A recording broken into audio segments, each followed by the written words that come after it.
Vamos a ir a Madrid, allí está Carlos Cué, escribe en el diario El País de España, es un destacadísimo periodista de la política española y gracias por atendernos siempre. Carlos, ¿cómo andás?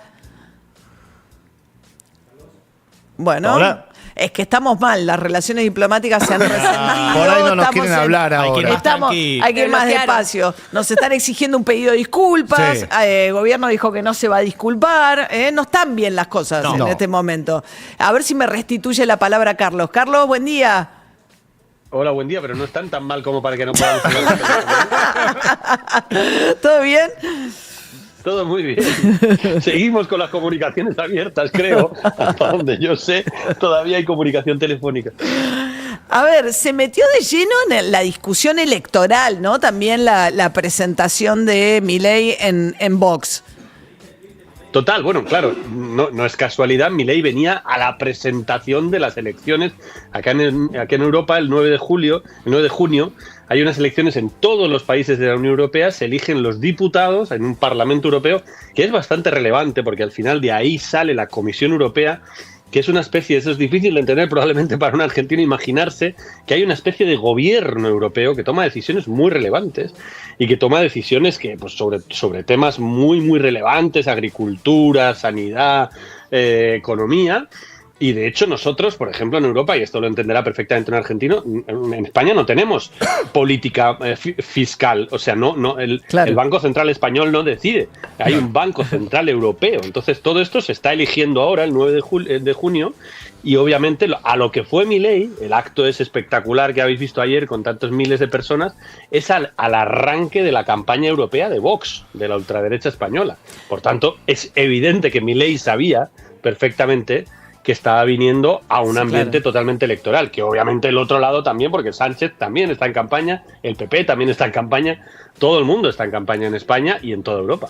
Sí, claro, ¿no? Y un escenario donde, bueno, estaba Orbán de Hungría, ¿no? Le Pen de Francia, participó vía teleconferencia Meloni de Italia.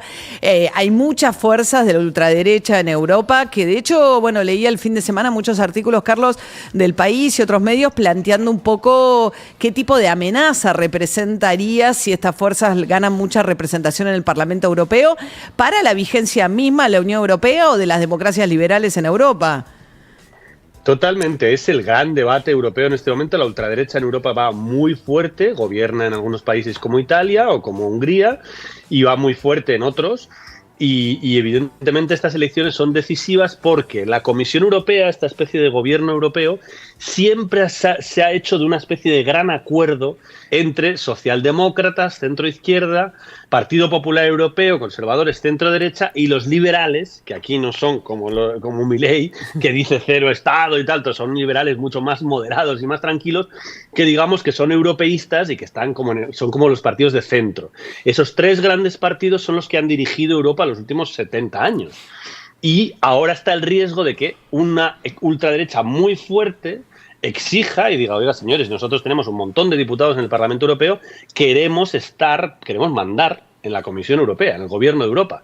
Y si entran en el Gobierno de Europa, evidentemente, de la mano de la derecha seguramente, si entran en el Gobierno de Europa pueden cambiar muchísimas cosas. Por ejemplo, nosotros acabamos de tener una decisión fundamental. ¿Cómo salió Europa de la pandemia? Que esto en América se entiende perfectamente. ¿Cuál es la diferencia entre Argentina y España para salir de la pandemia? Nosotros lo pasamos muy mal como vosotros, como todo el mundo, se paró la economía.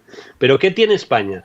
Que tiene la Unión Europea detrás, que le metió unos fondos de hasta 160.000 millones de euros respaldados por toda la deuda de todos los países de Europa que ayudaron y que todavía seguimos gastando hoy, y eso permite también que España esté recuperándose de la crisis muchísimo mejor que Argentina seguramente, porque eso es una decisión de la Unión Europea de vamos todos juntos, países muy fuertes, Alemania, y Francia, Italia, vamos todos juntos y nos ayudamos entre todos. Bueno, pues eso está bastante en cuestión por parte de la ultraderecha, porque fundamentalmente son lo que Milei fue ayer, a la reunión que fue ayer, fundamentalmente todos ellos son ultranacionalistas. Claro. Todos dicen nosotros primero, reduzcamos el papel de Europa, cada uno que se gestione solito y cada uno que aguante menos impuestos, menos burocracia en presencia del Bruselas. Estado, ellos lo llaman burocracia, lo llaman tal, pero al final es, y sobre todo, una decisión tan gorda, que al final son las grandes decisiones como esta,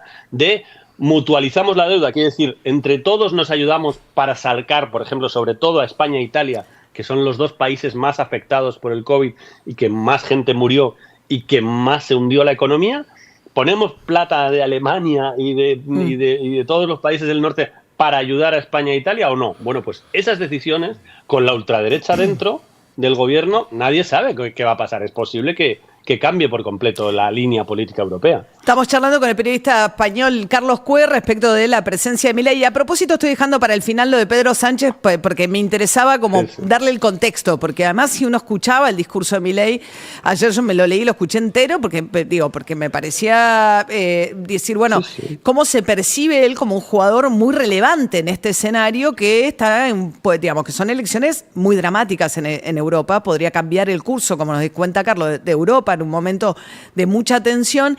Y él dice, ojo, porque todas las élites del mundo, los organismos internacionales, están tomados por la ideología de izquierda, todas, y la Argentina es el futuro que les espera a ustedes si ustedes no cambian el camino. Yo vengo a alertarles que hay que cambiar a tiempo, pues si no van a ser Argentina, y vean qué bien me está yendo en la Argentina cuando se hacen las cosas bien, ¿no? Es un poco lo que él propone. Es un poco lo que él propone, pero es completamente absurdo y de hecho la gente le escucha aquí y yo creo que tú y yo hablamos cuando Davos, y en Davos, que fue a hacer un discurso parecido, más absurdo todavía, porque Davos estaba delante del corazón del capitalismo, les vino a decir, están ustedes entregados al socialismo. Y la gente, yo estaba allí, sentado en primera fila donde los periodistas, y miraba, y luego hablé con algunos de los empresarios en Davos y decía, ¿pero de qué habla este señor? ¿Pero qué dice este señor? Pero lo digo totalmente en serio, yo creo que a mí hay que tomárselo en serio y hay que analizar sus palabras. No basta con el histrionismo de ayer arrancando tal.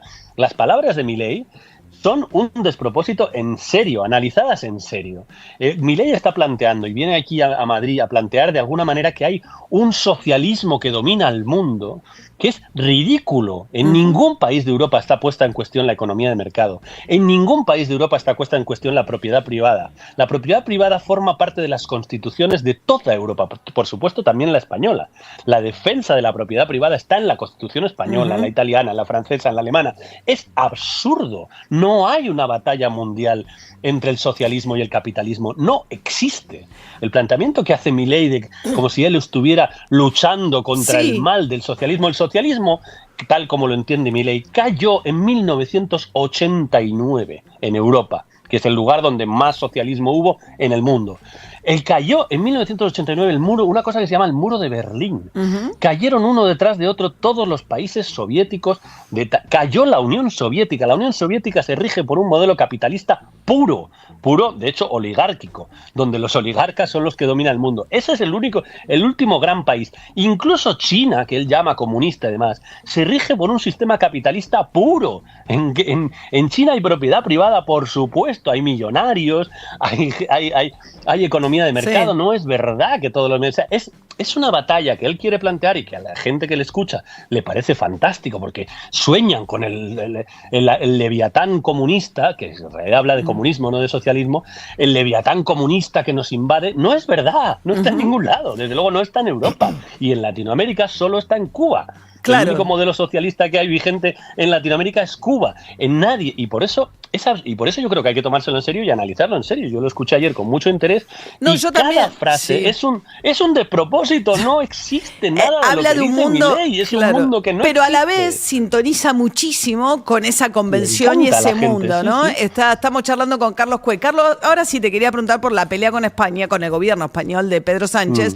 Obviamente Milei la elige a propósito, lo cual lo convierte también en un interlocutor de relevancia en el medio de esta discusión que estamos contando, y le dice que es corrupta la mujer de Pedro Sánchez, cuando no hay nada probado judicialmente. De hecho, Abascal, cuando sale en defensa de Milei, a través de un tuit dice la supuesta corrupción de Begoña, ¿no? De la mujer. Pero bueno, Sánchez le había pedido al PP, que es la derecha moderada, tipo el PRO acá, bueno, esto es una ofensa contra España, acompáñenme en el repudio, y el PP le dijo, no, esto es un problema tuyo con tu esposa y Milei, no es un problema de España lo que está en juego.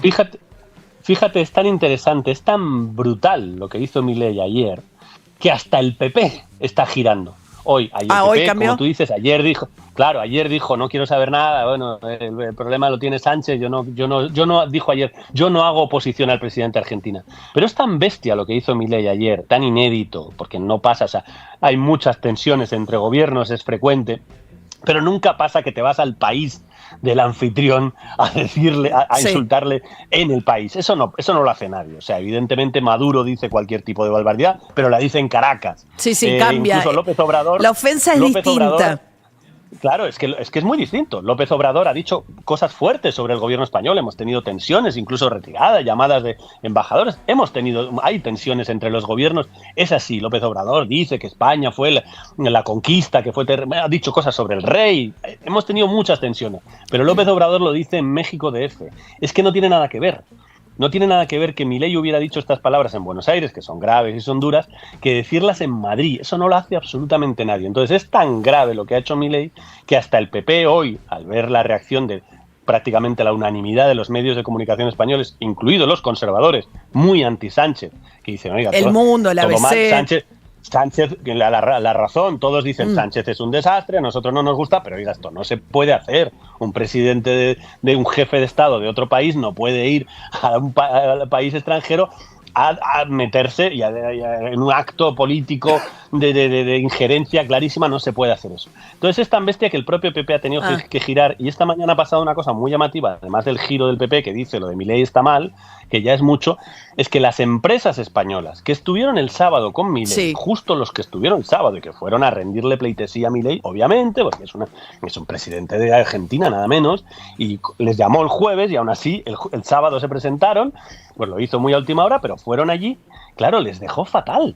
Imagínate todas esas empresas que el sábado estuvieron, se han hecho una foto que ha sido polémica porque eran todos hombres. Todos hombres, sí, era una convención de varones, sí.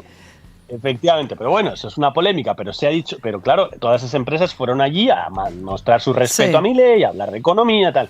Y el domingo esas empresas dicen, pero bueno, si este señor está insultando al presidente del gobierno español. Entonces está saliendo Telefónica, está saliendo Abertis, está saliendo el BBVA, están saliendo una detrás de otra todas las empresas grandes, Iberia, todas las empresas grandes españolas, y el jefe de los empresarios que está en la foto, el máximo representante de los empresarios, Garamendi, que está en la foto ahí con Milei, a decir, señores, esto no se puede hacer, esto es impresentable. Están saliendo una detrás de otra todas las empresas. Mira. O sea que esta mañana está girando, digamos, porque ha sido muy unánime la cosa de, oiga, usted critique a Sánchez lo que quiera, eso no, nadie le va a decir que no, pero hay formas, hay formas. De verdad que Milei lo sabe. Sí, pues le dijo burócrata atornillado, ¿no? Le dijo, es un burócrata atornillado. Atornillado al poder, y bueno, hay que echar a los zurdos como sea, todas estas cosas que él dice. Pero claro, luego habló directamente de la mujer del presidente y se tira 5 días para pensarlo. La mujer corrupta, tienes a la mujer corrupta.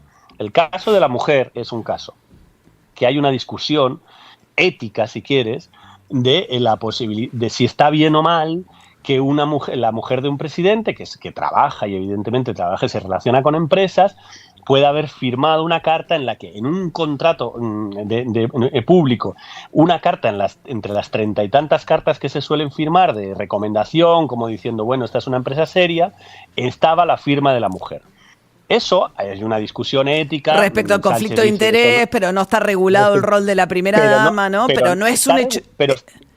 Pero no es un hecho, de momento, en absoluto, está probado que sea un hecho delictivo. Claro. Ni hay dinero en el medio, ni ha aparecido que una corrupción es una cosa muy seria. Sí. Quiere decir que hay plata. Se tiene que favorecer ella personalmente, claro. Claro, que se haya enriquecido, que hay plata. De todo eso no hay absolutamente ningún elemento encima de la mesa de plata, de enriquecimiento, de corrupción. O sea, no hay nada de eso. Hay una discusión, insisto, sobre esta cuestión, y hay un tribunal que es muy polémico, en contra del criterio de la Fiscalía, que está diciendo, bueno, lo voy a mirar. Lo están mirando, eso es lo que hay. Claro. Entonces, llamar corrupta a la mujer del presidente del gobierno en su país, en Madrid, con esos elementos encima de la mesa, así, tirarle, es una corrupta, es una cosa muy seria. O sea, de verdad que yo creo que sois conscientes de que tenéis un presidente que hace cosas que no hace nadie. Él mismo se molesta muchísimo porque dice, pero es que él mismo dice que lo difaman y qué sé yo, cuando considera que la cierta información no es exactamente lo que debiera decir esa información, y le echa corrupta a una persona que en todo caso está siendo investigada por, ¿no? De hecho, Abascal dice supuesta corrupción. Y no corrupción, sino la posibilidad de que haya conflictos de interés. Conflicto de intereses, si esa carta influyó de alguna manera colateral en ese contrato, claro. No que le hayan pillado una cuenta corriente en un lugar extraño. O sea, no estamos hablando de un corrupto clásico. Carlos Cuey, el huracán de Milei, que lo que dejó ahí en España. Gracias, Carlos, muchísimas gracias. Gracias a vosotros. Un beso grande. 8:37 de la mañana, y mientras Milei se metía en la discusión